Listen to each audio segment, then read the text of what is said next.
ये सिर्फ मेरी थियरी है, आप इससे डिसएग्री कर सकते हैं।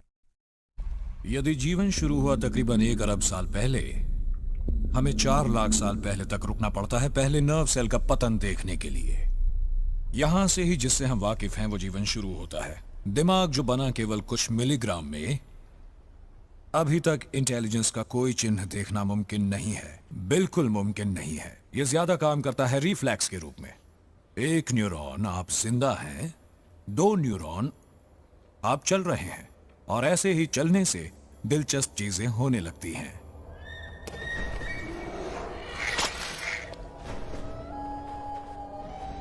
प्राणी जीवन धरती पर लाखों साल पीछे तक जाता है, फिर भी ज्यादातर प्राणी अपनी दिमाग की क्षमता को केवल 3 या 5% ही इस्तेमाल करते हैं। पर ऐसा नहीं है जब हम मनुष्यों तक पहुंचते हैं, जो प्राणी श्रृंखला में सबसे ऊपर हैं, जहां हम देखते हैं कि मनुष्य अपनी दिमागी क्षमता का और ज्यादा इस्तेमाल कर रहा है।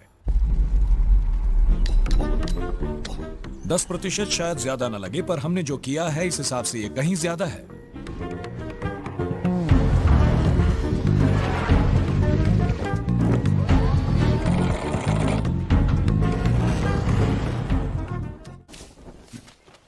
आइए चलिए एक खास केस पर चर्चा करें। केवल एक जीवित प्राणी है जो हमसे बेहतर अपना दिमाग इस्तेमाल करता है, वो है डॉल्फिन। अंदाजा लगाया गया है कि ये अद्भुत जानवर अपनी दिमागी क्षमता का 20% इस्तेमाल करता है, और खासकर ये इसे एक ऐसा एकोलोकेशन सिस्टम इस्तेमाल करने की इजाजत देता है जो कहीं ज्यादा एफिशिएंट है किसी भी सोनार से जो मनुष्य ने आज तक इजाद किया है। पर डॉल्फिन ने सोनार इजाद नहीं किया, उसने उसे बनाया है। आइए परिकल्पना करते हैं हमारी जिंदगी कैसी होगी अगर हम अपने दिमाग का फर्ज कीजिए 20% इस्तेमाल कर पाएंगे।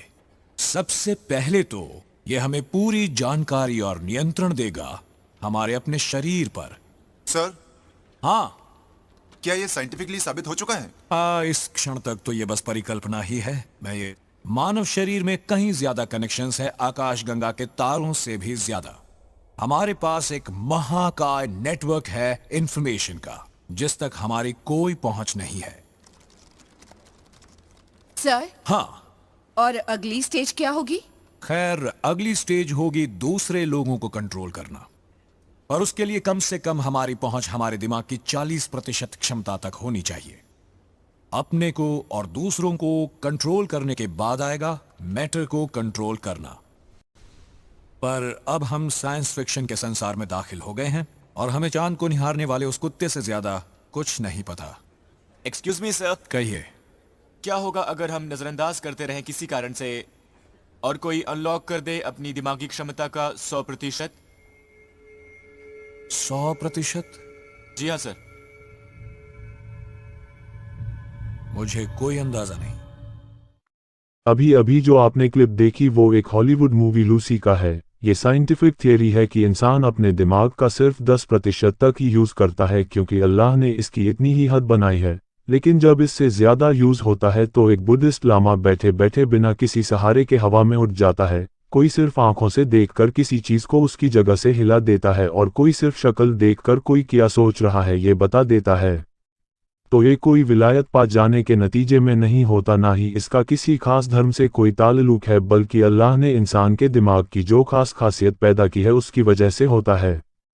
गौतम बुद्ध ने गया में पीपल के पेड़ के नीचे ध्यान करके अपने सवालों के जवाब पाए थे। एक सन्यासी या ऋषि भगवान का ध्यान करके कुछ काबिल बनता है, एक वली अमल करके एक मुकाम तक पहुंचता है, और एक साइकेट्रिस्ट मोमबत्ती या किसी पॉइंट पे अपने दिमाग को मरकूज करके हिप्नोसिस करने के काबिल बनता है।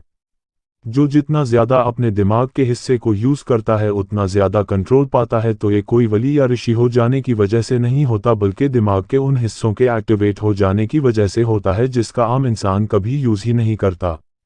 जैसे एक आदमी जिसे साइकिल चलाना नहीं आता किसी साइकिल सवार को देखता है तो हैरान रह जाता है, लेकिन जब खुद भी प्रैक्टिस करता है तो एक माहिर बन जाता है। ये पर साइकिल चलाने जितना आसान नहीं है, इसीलिए डॉक्टर और खुद ऋषि और वली लोग भी आम लोगों को इससे दूर रहने को कहते हैं, क्योंकि ध्यान में थोड़ा सा भी डिस्टर्ब हुआ तो दिमाग के कौन से हिस्से पर असर करेगा कोई नहीं जानता। वो आदमी पागल भी हो सकता है, जान भी जा सकती है।